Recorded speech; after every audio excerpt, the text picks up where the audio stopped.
Not since Richard Nixon had America faced such a pivotal moment. A former president, Donald J. Trump, found guilty in a court of law.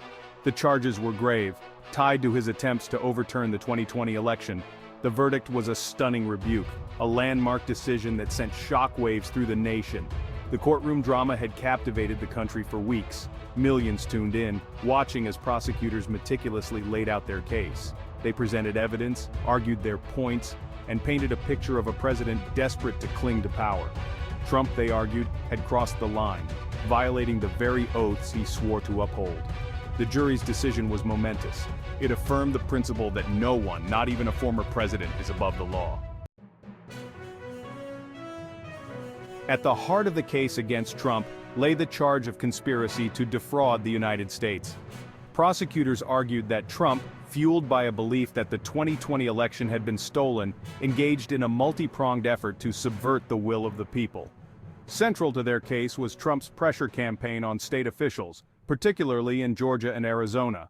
Recordings of his phone calls, played in court, revealed a president urging officials to find enough votes to overturn the election results. These calls, prosecutors argued, were evidence of a concerted effort to manipulate the electoral process. Further bolstering the prosecution's case were Trump's actions leading up to the January 6th Capitol riot. The guilty verdict landed like a bombshell, splitting the nation along familiar fault lines. For Trump's supporters, the verdict was a travesty of justice, proof of a deep state conspiracy. Rallies were quickly organized, flags waving and voices raised in anger and defiance. Conservative media outlets echoed these sentiments, decrying the verdict as politically motivated. On the other side, a sense of relief, even jubilation, rippled through the streets. Those who had watched in horror as Trump chipped away at democratic norms felt a sense of vindication. The verdict, they believed, offered a glimmer of hope that accountability was still possible. The verdict threw the Republican Party into turmoil, exposing deep fissures. The party now faced a critical juncture: remain tethered to Trump or chart a new course. For some Republicans, the verdict was a breaking point, a chance to rid the party of Trump's influence.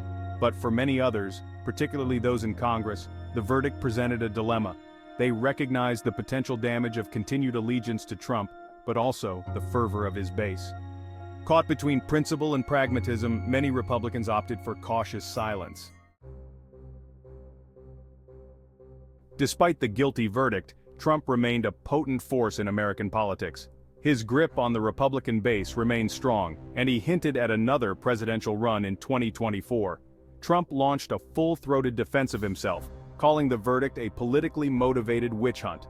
His defiant tone resonated with his loyal base, many of whom viewed him as a martyr.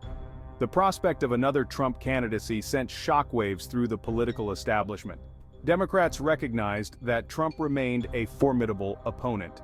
Even within the Republican Party, Trump's potential candidacy sparked a mixture of anxiety and anticipation. The question of whether he could overcome the stain of a guilty verdict and reclaim the presidency remained open. The guilty verdict was far from the final word in Trump's legal saga. His legal team immediately vowed to appeal, setting the stage for a protracted legal battle. Trump's lawyers planned to challenge the verdict on multiple fronts. They would argue that the trial was tainted by political bias and that the evidence was insufficient. The appeals process offered Trump a glimmer of hope. If successful, he could potentially avoid further legal consequences. However, legal experts cautioned that the odds of a successful appeal were slim. The potential consequences of a guilty verdict, if upheld, were significant, including fines, probation, and even jail time. The guilty verdict against a former American president sent shockwaves across the globe.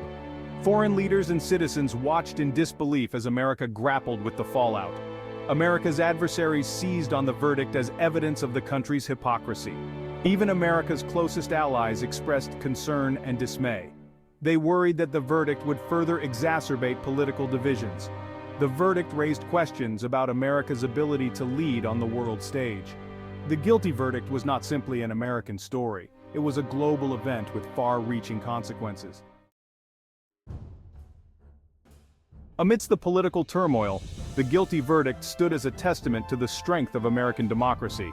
The verdict affirmed the principle that no one, not even a former president, is above the law. The trial unfolded according to the established norms of the American legal system. Both sides presented their cases, witnesses were called, and evidence was scrutinized. The system, though tested, had held. The verdict sent a resounding message that the rule of law remains a cornerstone of American democracy. It demonstrated that the legal system can function as intended, serving as a check on power. This fundamental principle, enshrined in the Constitution, had weathered the storm. The verdict also served as a beacon of hope for those worried about the future of American democracy. It was a victory for the rule of law, and a testament to the resilience of American democratic institutions. The guilty verdict against Trump exposed the inherent fragility of democracy. The events leading up to the January 6th Capitol riot revealed the vulnerability of democratic norms. The ease with which false narratives took hold underscored the importance of media literacy. The deep political polarization created fertile ground for the spread of misinformation. The Trump presidency highlighted the importance of a robust system of checks and balances. The guilty verdict should serve as a wake-up call for Americans to nurture and protect democracy. The guilty verdict did not magically heal the deep divisions in the nation. The task of bridging these divides remained as daunting as ever. One path forward lies in civil discourse and engaging with opposing viewpoints. This requires breaking free from social media echo chambers and partisan media outlets. Another crucial step involves addressing underlying issues like economic inequality and racial injustice. Addressing these issues requires empathy, understanding, and a willingness to compromise. The task of healing the divides will not be easy, nor will it be quick. The future of American democracy depends on finding common ground and rebuilding trust. The guilty verdict against Trump will reverberate through American history. The verdict will shape the nation's understanding of the rule of law and the presidency. It will stand as a powerful symbol of accountability. However, the verdict's legacy will also be intertwined with deep political divisions. The challenge for future generations will be to move beyond partisan rancor. The Trump verdict will force a reckoning with the darker forces unleashed during his presidency. The legacy of the Trump verdict will leave an indelible mark on American history.